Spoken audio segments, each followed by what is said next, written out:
Ahora yo les voy a hablar sobre el trastorno bipolar. Ok, primero que todo, ¿qué vendría siendo el trastorno bipolar como definición? El trastorno bipolar es una enfermedad mental crónica y recurrente que se caracteriza por presentar episodios alternantes de cambios extremos de lo que vendría siendo el estado de ánimos. Estos episodios varían en intensidad y duración y se van a dividir en base a eso. En este caso tenemos el bipolar 1, el cual se define como la existencia de lo que son los episodios maníacos completos que van combinados con depresión mayor. En este caso, en casos severos, la manía puede incluir síntomas, vendría siendo psicóticos o una marcada desconexión de la realidad. También tenemos lo que es el bipolar 2, que en este caso el bipolar 2 se caracteriza por la presencia de esos episodios depresivos mayores, pero van en conjunto con lo que es la hipomanía. Es decir, que son, en este caso se presentan como, es menos grave, sin criterios completos de un episodio maníaco como tal. También está la ciclotimia, que en este caso implica lo que son fluctuaciones, pero de menor intensidad. En este caso se refiere a que sí hay periodos recurrentes de lo que son los síntomas hipomaníacos y depresivos, pero son menos severos. Pero eso no quiere decir que no deterioren funcionalmente a lo largo del tiempo. Con respecto a su etiología, en relación a esto tenemos la predisposición genética, es decir, se heredan genes, en este caso son combinaciones poligénicas, y esas heredar genes como tal va combinado de lo que son factores ambientales. También tenemos lo que es la desregulación neuroquímica y neuroanatómica, en este caso está relacionado a alteraciones en la señalización de neurotransmisores como la dopamina, la serotonina, la noradrenalina, entre otros que están implicados más que todo en lo que es el manejo de las emociones o el estado de ánimo. También tenemos lo que son los factores neuroendocrinos y neuroinflamatorios, en este caso va más implicado a lo que vendría siendo el eje hipotálamo hipófisis adrenal, que está muy implicado también en el manejo emocional, y también factores ambientales y epigénicos que, como mencioné anteriormente, en el caso de que factores ambientales el paciente esté expuesto a traumas o algún cambio muy abrupto o algún tema de trauma en la niñez, lo cual lo lleva a desarrollar el trastorno, unido más que todo a heredar genes, ¿no? Esa combinación poligénica. En este caso, la vía de transmisión, pues, a diferencia de otras enfermedades, pues el trastorno bipolar no es transmitido de persona a persona como tal, como una infección, ¿no? Realmente es más que todo genético, como es la herencia poligénica que mencioné anteriormente, que es cuando básicamente se refiere a que el paciente es muy susceptible genéticamente, lo cual lo lleva más que todo a generar la enfermedad. O sea, el gen no se puede generar, o sea, la enfermedad no se genera por el gen solo, sino que va combinado de factores ambientales que interactúan, ¿no? Entonces, en este caso, eso lleva al desarrollo del trastorno. También está la interacción gen-ambiente, como mencioné, en el caso de los familiares de primer grado, que tienen más probabilidad de desarrollar el trastorno. En este caso, va junto con heredar el gen. Y los factores ambientales, que vienen siendo los traumas o algún cambio muy abrupto en lo que vendría siendo la vida del paciente. También tenemos lo que son los signos y síntomas. En este caso, la presencia clínica se da en base a los episodios, dependiendo si es episodio maníaco, hipomaníaco, o si es un episodio depresivo, o en este caso si son mixtos o el ciclo es rápido. En el caso de un maníaco o un episodio hipomaníaco o maníaco, tenemos lo que vendría siendo el estado del ánimo, que él tiende a presentar euforia extrema o en este caso una irritabilidad notable. Hay energía, actividad y aumento de lo mismo, tanto mental como físicamente. También hay disminución del sueño, es decir, que él presenta lo que es la reducción significativa de necesidad de dormir, pero en este caso el paciente no presenta ningún tipo de fatiga. También está el pensamiento acelerado y comunicación, que en este caso él tiende a hablar rápido, tiene ideas grandiosas, incluso tiende a ser delirantes. También hay conducta impulsiva en el caso de que hay decisiones arriesgadas como unos gastos excesivos, incluso compras impulsivas. En el caso de los episodios depresivos, Está el humor, obviamente, en este caso, como se habla que es expresivo, él se va a sentir triste, es una tristeza profunda, él va a tener sentimientos de desesperanza, también actividad, una disminución de la misma, no va a querer hacer actividades que le gustan. También funciones físicas, en el caso de que haya eh, alteraciones del sueño, hacia insomnio o hipersomnia, o incluso que presente fatiga o cambios en el apetito como tal, ¿no? Porque está presentando depresión. Y en el caso de los pensamientos, él tiende a sentirse inútil, tiende a sentir culpa e incluso en casos graves pensamientos suicidas o autolesivos como tal. Y en los episodios mixtos, en este caso los síntomas coexisten, tanto los maníacos como los depresivos juntos. Incluso hay pacientes que pueden experimentar ciclos rápidos, en este caso que tanto los episodios de manía como la depresión se den de forma en periodos cortos, por ende son ciclos bastante rápidos. Ok, en los exámenes que confirman el diagnóstico, primero que todo tenemos las entrevistas estructuradas y semiestructuradas, como lo son, por ejemplo, el DCM o incluso el SCID, que son más que todo entrevistas que lo que buscan es identificar lo que son patrones específicos de esos episodios de manía o hipermaníacos o depresivos, ¿no? También tenemos lo que son las escalas de valoración, como lo son la IMRC, son escalas que más que todos buscan poder valorar la severidad de lo que viene siendo la manía. También tenemos otras escalas como la HDRS, que incluso buscan ver la magnitud de esos síntomas de depresión en este caso. También están las evaluaciones complementarias, aquí se maneja lo que son el análisis de laboratorio, que más que todo se intenta detectar de que la causa o la etiología como tal del trastorno no sea alguna alteración metabólica, una alteración en lo que viene siendo hormonalmente, o sea, tiroidea, o incluso el consumo de alguna sustancia tóxica. En este caso la neuroimagen, que se apoya de que ahí no esté el trastorno causado por algún tipo de alteración estructural, algún daño estructural, ¿no? Que es importante evaluarlo. En los factores de riesgo, como mencioné anteriormente, pues la genética de antecedentes familiares, los que son de primer grado, los papás, los hijos, ya sea los abuelos que están muy cercanos en este caso, que tengan mayor probabilidad, son los que mayor probabilidad tienen, es decirlo así. Y en este caso, el tema de los factores ambientales, ya que lo heredes genéticamente, como que en tu vida pase algo, tipo un trauma o algún abuso o sean experiencias adversas durante tu vida, entonces en conjunto con heredar el gen, entonces aumenta la probabilidad de que tú puedas desarrollar el trastorno bipolar. También están los equilibrios neuroquímicos, que en este caso va más que todo relacionado a las alteraciones en los neurotransmisores que yo mencioné anteriormente, noradrenalina, serotonina, dopamina, entre otros, que están muy implicados en el manejo de lo que es el estado del ánimo. También están lo que son el uso de sustancias y ciertos fármacos, el que el trastorno esté provocado por algún consumo de alcohol, de drogas o incluso algún fármaco que lo lleve a desarrollar el trastorno, es importante saberlo. Y también los factores que son hormonales o incluso circadianos, en este caso los hormonales, como mencioné, algún trastorno tiroideo o algún tema metabólico, ya sea como tal que esté exacerbando esos síntomas, como tal, ¿no? Como mencioné. El diagnóstico diferencial, pues tenemos el trastorno depresivo mayor, que a diferencia del trastorno bipolar, más que todo se da por depresión, no presenta algún tipo de episodio maníaco. Este trastorno esquizoafectivo y esquizofrenia, que más que todo está relacionado a tener esos episodios tanto de afectivos como psicóticos, ¿no? También está el trastorno del límite de la personalidad, que más que todo es como que el paciente presenta una estabilidad emocional y más que todo relaciones interpersonales. También está el trastorno por déficit de atención e hiperactividad, que es el TDAH. En este caso, este trastorno más que todo se da por más que todo episodios de hiperactividad, como dice, o sea, está inquieto y además de que está inquieto, pues presenta lo que es que no puede lograr eh, tiene dificultades atencionales, no como tal presenta algún episodio maníaco o algún episodio de depresión.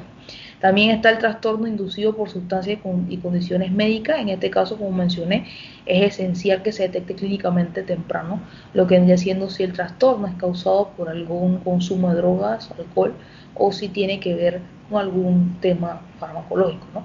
También tenemos lo que es el plan de trabajo. En el plan de trabajo nosotros lo que vamos a hacer es tener una evaluación inicial y valoración integral, que es lo que se recoge en la historia clínica, en torno al paciente, también lo que vendrían siendo las entrevistas que mencioné anteriormente, las entrevistas estructuradas y semiestructuradas en base también a la escala de valoración, y también se debe tomar en cuenta los exámenes, análisis de laboratorio, neuroimagen, ¿no? También se hacen con formación con un equipo multidisciplinario. En este caso hay que tomar en cuenta la presencia de psicólogos, psiquiatras, incluso trabajadores sociales, ¿no? Que forman parte importante de estos tipos de pacientes que presentan este tipo de trastornos. En el caso también está la intervención psicosocial. La psicoeducación más que todo es en base a manejar el entorno familiar, que se le explique la naturaleza del trastorno, para que así el paciente o se le pueda ayudar a que se adhiera a lo que es el tratamiento, ¿no? Y se prevengan lo que son las recaídas. En el caso de la terapia psicológica, sea una terapia cognitivo-conductual, también son las terapias interpersonales, en este caso las terapias de aceptación y compromiso, que puedan entonces acompañar lo que vendría siendo el tratamiento farmacológico. También está el seguimiento y monitoreo continuo. Pues en el seguimiento y monitoreo continuo es importante, ¿no? En el caso de que ya esté, ya se haya detectado en base a la sintomatología y se le dé un tratamiento, es importante que se le mantenga un seguimiento para así evitar algún tipo de recaída, que eso es importante, y también en caso de emergencia estar preparado por si presenta alguna situación de crisis aguda o algún riesgo inmediato de lo que viene siendo o inminente como tal de suicidio. Como diagnóstico definitivo, nosotros tenemos que ya en base a las entrevistas, en base a los síntomas, sintomatología, lo que han sido los análisis laboratorios, que no sea provocado por algún tipo de tema de alteración hormonal o que sea algo ya estructuralmente, por las neuroimagen, que no se detecte nada, pero que se confirme con las entrevistas y con lo que vienen siendo las escalas de evaluación y la historia clínica, ya se confirma entonces que es trastorno bipolar. Entonces procedemos a poder administrarle como tal o proporcionarle al paciente un tratamiento. El tratamiento se va a dar en base a medidas tanto generales como medidas específicas. En caso de medidas generales tenemos la psicoeducación, que fue lo que mencioné anteriormente, que la familia y el paciente comprendan cómo es el tratamiento, cómo es el trastorno bipolar como tal y cómo deben de llevarlo para que él se adhiera bien a ese tratamiento y así evitemos algún tipo de recaída. Y lo que mencioné anteriormente, con los temas de plan de estilo de vida, o sea, cambiarlo. En este caso, tratar de que se regule el sueño, la alimentación, como son las actividades diarias. Todo eso contribuye a que se establezca o se estabilice el estado de ánimo del paciente.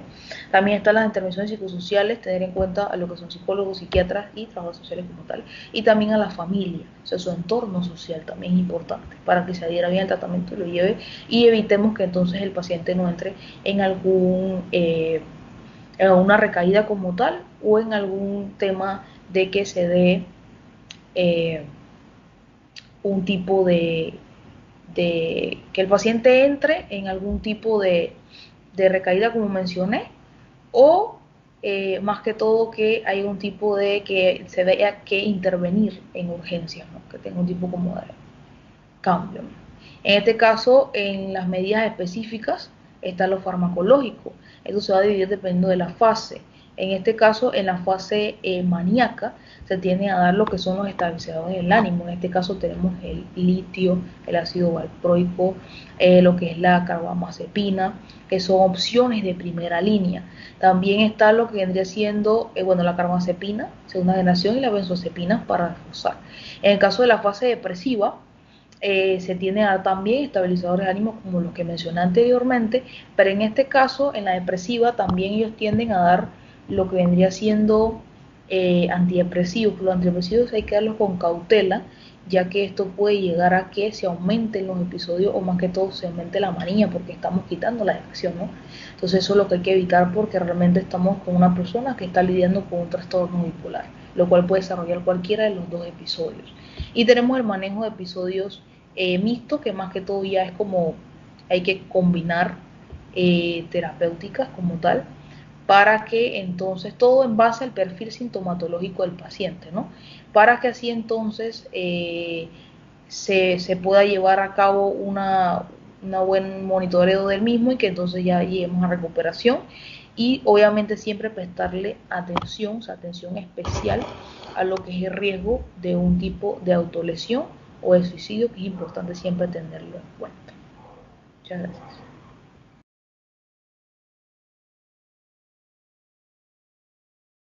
Bueno, mi nombre es Ana Samayoa y yo les estaré explicando un poco sobre la esquizofrenia. Ok, la esquizofrenia. ¿Qué es la esquizofrenia? La esquizofrenia, más que nada, es un trastorno mental crónico, grave y complejo realmente, que afecta la manera en la que una persona piensa, siente, se comporta, se caracteriza por una pérdida del contacto con la realidad.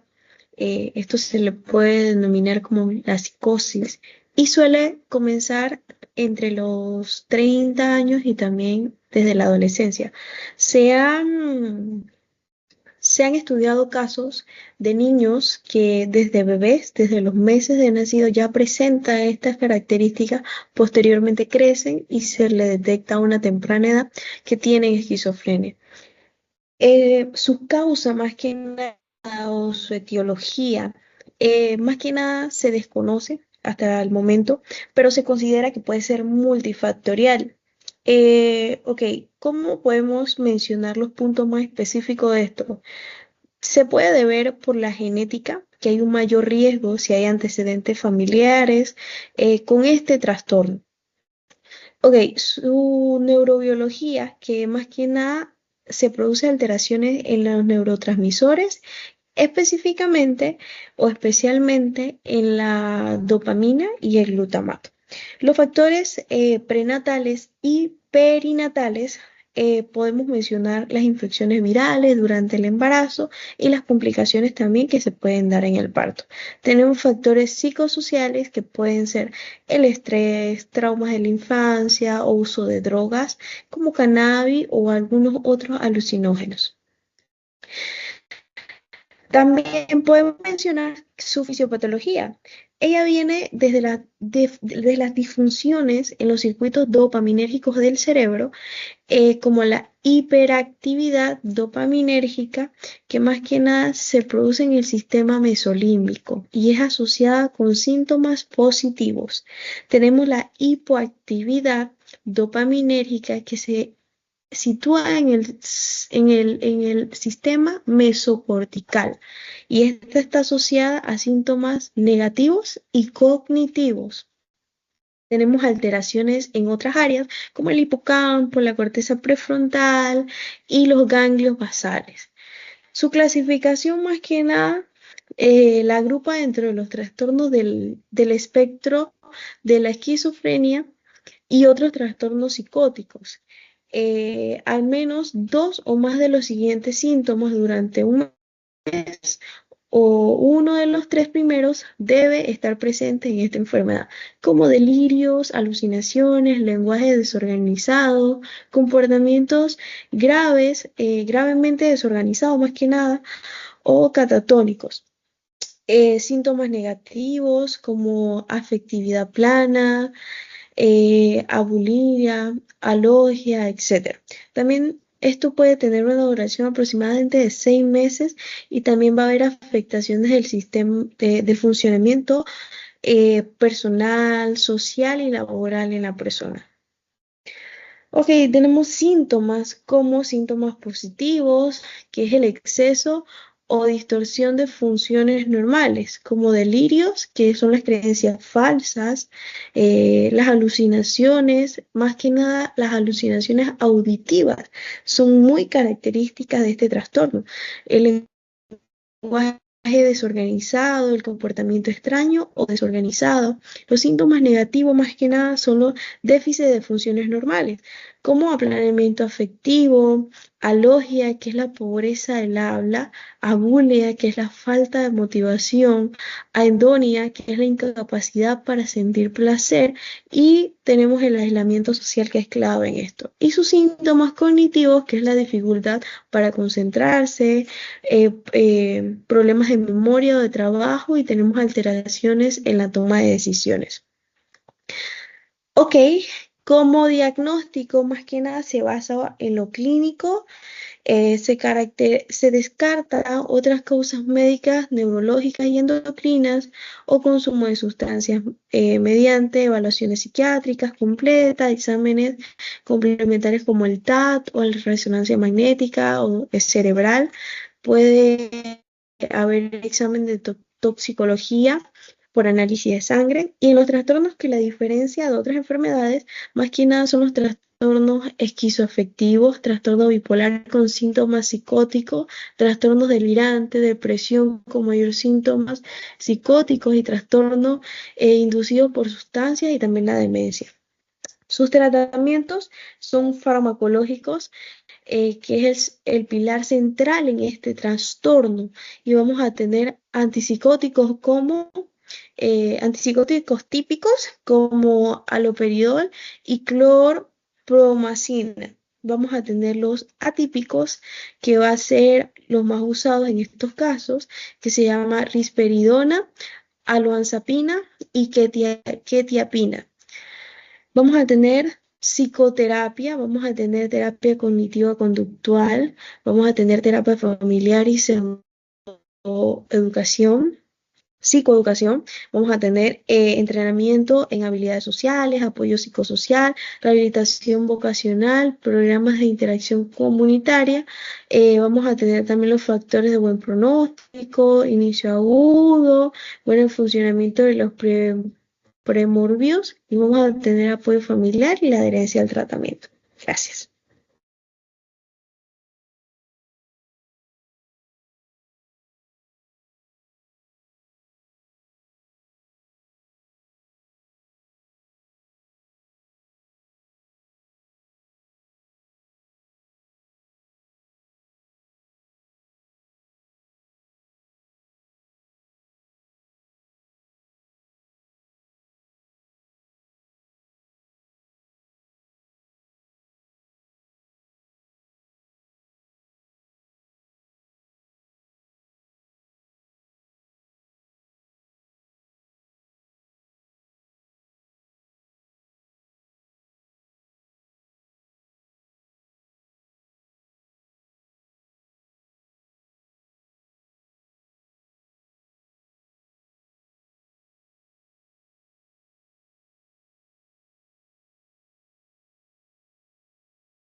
ser el trastorno obsesivo compulsivo, más conocido como TOC. Es un trastorno mental que puede afectar gravemente la vida de quien lo padece, pero también es tratable. Vamos a conocer sus características, causas y tratamiento. Primero es importante saber qué es el TOC. Se caracteriza por la presencia de obsesiones y compulsiones. Este trastorno se conoce como trastorno obsesivo compulsivo, porque no tienen que cambiar rostrilla. Está dividido en obsesiones y compulsiones. ¿Qué son las obsesiones? Son pensamientos, imágenes o impulsos repetitivos que son a causa de lo indeseable o que causan ansiedad por completo. Por ejemplo, como el miedo obsesivo a los gérmenes o algo malo que se ocurre. ¿Qué son las compulsiones? Son comportamientos o incluso algunos rituales que la persona debe de hacer para poder reducir la ansiedad que causan estos tipos de obsesiones, como lavarse las manos muchas veces o también revisar lo que es la puerta, o contar muchas veces o muchas cosas en su cabeza. Y estas acciones no se hacen solamente por gusto, sino por la necesidad de la forma de que pueda interferir mucho en nuestra vida diaria. ¿Qué causa esto? No tiene solamente una sola causa. Se cree que esto es una combinación de factores como lo genético, los neurológicos, psicológicos e incluso ambientales. En los genéticos puede haber muchos antecedentes familiares y en los neurológicos hay alteraciones tanto en circuitos cerebrales o relacionados con el control de los impulsos y la ansiedad. Psicológicos y ambientales pueden influir tanto en experiencias traumáticas, estrés o incluso ciertas creencias que pueden influir. Hay tipos comunes de TOC, existen de que muchos tipos de TOC, los más comunes son como el TOC de limpieza, el trastorno obsesivo compulsivo, que este se basa tanto en la obsesión con la suciedad y la contaminación. Está el de verificación, que se da por la necesidad de revisar constantemente las cosas como cerraduras o incluso electrodomésticos. También está el del orden, que esto se basa simplemente en lo que es la necesidad de que las cosas estén alineadas o tanto simétricas. También de que existe con pensamientos prohibidos, que esto da ideas agresivas, sexuales, religiosas, lo decíamos. ¿Cómo se trata? Tiene tratamiento. Lo más efectivo es una combinación de múltiples terapias, en los cuales incluye como la terapia cognitivo-conductual, que esta se basa en una técnica muy especial llamada exposición con prevención de respuesta, que ayuda a enfrentar tanto miedos sin hacer las compulsiones. También pueden ser alguna especie de medicamentos como los inhibidores selectivos de la recaptación de la serotonina, conocidos como los ISRS. En casos graves se puede considerar como tratamiento o una terapia intensiva o algunos tratamientos alternativos. Esto puede ser guiado específicamente por algunos profesionales.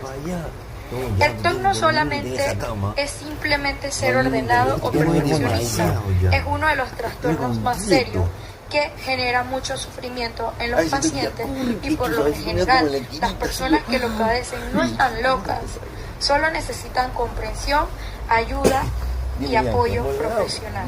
Si tú o alguien que conoces está luchando con estos síntomas parecidos, no dudes en buscar ayuda.